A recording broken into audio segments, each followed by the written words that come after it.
മമ്മൂട്ടിയും പൃഥ്വിരാജും ഒന്നിച്ചഭിനയിച്ച് 2010 റിലീസ് ചെയ്ത ചിത്രമാണ് പോക്കിരി രാജ. ചിത്രം വളരെയധികം ഹിറ്റായിരുന്നു. ചേട്ടൻ അനിയൻ കോമ്പിനേഷനിലിറങ്ങിയ ചിത്രം പ്രേക്ഷകർ ഇരുകൈയും നീട്ടിയാണ് സ്വീകരിച്ചത്. ഇപ്പോഴിതാ മമ്മൂക്കയുമൊത്തുള്ള അഭിനയ ഓർമ്മകൾ പങ്കുവയ്ക്കുകയാണ് പൃഥ്വിരാജ്. ഞാൻ പോക്കിരി രാജ ചെയ്യുന്ന സമയത്ത് ശ്രദ്ധിച്ച ഒരു കാര്യം മമ്മൂക്കയുടെ ജീവിത ലക്ഷ്യം തന്നെ ക്യാമറയ്ക്ക് മുന്നിൽ നിന്ന് പെർഫോം ചെയ്യുക എന്നുള്ളതാണ് എന്നാണ് പൃഥ്വിരാജ് പറയുന്നത്. അടുത്തിടെ നടത്തിയ അഭിമുഖത്തിലാണ് താരത്തിന്റെ വെളിപ്പെടുത്തൽ.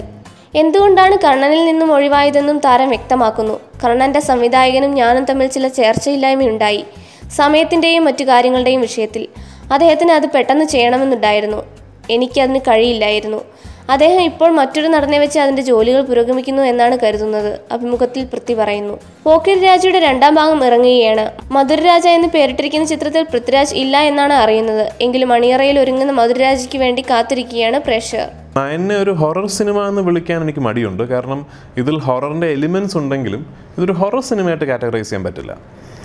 ഇതിലൊരു സയൻസ് ഫിക്ഷൻ സിനിമയുടെ എലിമെൻറ്റ്സ് ഉണ്ട്. ഒരു ഹൊറർ സിനിമയുടെ ഒരു സ്വഭാവം ഇടയ്ക്ക് സിനിമയ്ക്ക് വരും. ഒരു ത്രില്ലറാണ്, ഇതൊരു സൈക്കോളജിക്കൽ ത്രില്ലറാണ്. ഈ പറഞ്ഞൊരു ഇമോഷണൽ റോളർ കോസ്റ്ററാണ് ഈ സിനിമ. അപ്പോൾ അത് Ezra was an out and out horror film. എസ്രയുടെ വിജയം എനിക്ക് തോന്നുന്നത് അത് ആ ജോണറിനോട് പൂർണ്ണമായി നീതി പുലർത്തിയോണ്ടാണ്. ഒരു ഹൊറർ കോമഡി ഒന്നും ആക്കാതെ ഒരു full out and out horror film നല്ല രീതിയിൽ ഷൂട്ട് ചെയ്ത് നല്ല രീതിയിൽ ട്രീറ്റ് ചെയ്ത് അങ്ങനെ പാക്കേജ് ചെയ്ത് വന്നതിൻ്റെ ഗുണമായിരുന്നു. ഇതൊരു ഹൊറർ ഫിലിം അല്ല, ഹൊററിൻ്റെ എലിമെൻറ്റ്സ് ഉണ്ടെന്ന് മാത്രമേ ഉള്ളൂ.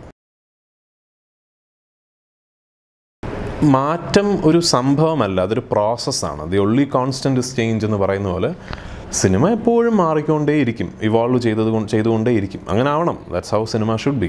അപ്പോൾ ഞാൻ വന്ന സമയത്തുള്ള മലയാള സിനിമയല്ല ഇന്നത്തെ മലയാള സിനിമ. ഇന്നത്തെ മലയാള സിനിമ ആയിരിക്കില്ല ഇനിയൊരു 10 വർഷം കഴിഞ്ഞിട്ടുള്ളൊരു മലയാള സിനിമ. ഞാൻ വന്ന സമയത്തെ മലയാള സിനിമയേക്കാൾ ഒരുപാട് മുകളിലാണ് ഇന്നത്തെ മലയാള സിനിമ. അപ്പോൾ ഇന്നത്തെ മലയാള സിനിമയേക്കാൾ ഒരുപാട് മുകളിലാകട്ടെ ഇനി ഒരു 10 വർഷം കഴിഞ്ഞിട്ടുള്ള മലയാള സിനിമ ഞാൻ ആഗ്രഹിക്കുന്നു. ഈ ചേഞ്ച് എന്ന് പറയുന്ന കോൺസ്റ്റൻറ്റിനോടൊപ്പം നമ്മളും ഇവോൾവ് ചെയ്തുകൊണ്ടിരിക്കുക എന്നുള്ളതാണ് നമ്മൾ ചെയ്യേണ്ട കർത്തവ്യം.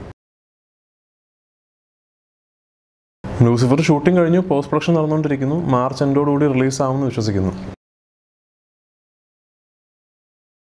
സിനിമകളെക്കുറിച്ചാണ് ചോദിക്കുന്നതെങ്കിൽ ഞാൻ ഇപ്പോൾ 9 ഫെബ്രുവരി 7 റിലീസാവും. ഈ മാസം എൻഡോടുകൂടി ഞാൻ ആടുജീവിതത്തിൻ്റെ 2nd ഷെഡ്യൂളിന് ഷൂട്ടിങ്ങിന് പോകും. ജോർഡനിലാണ് അതിൻ്റെ 2nd ഷെഡ്യൂൾ ഷൂട്ട് ചെയ്യുന്നത്.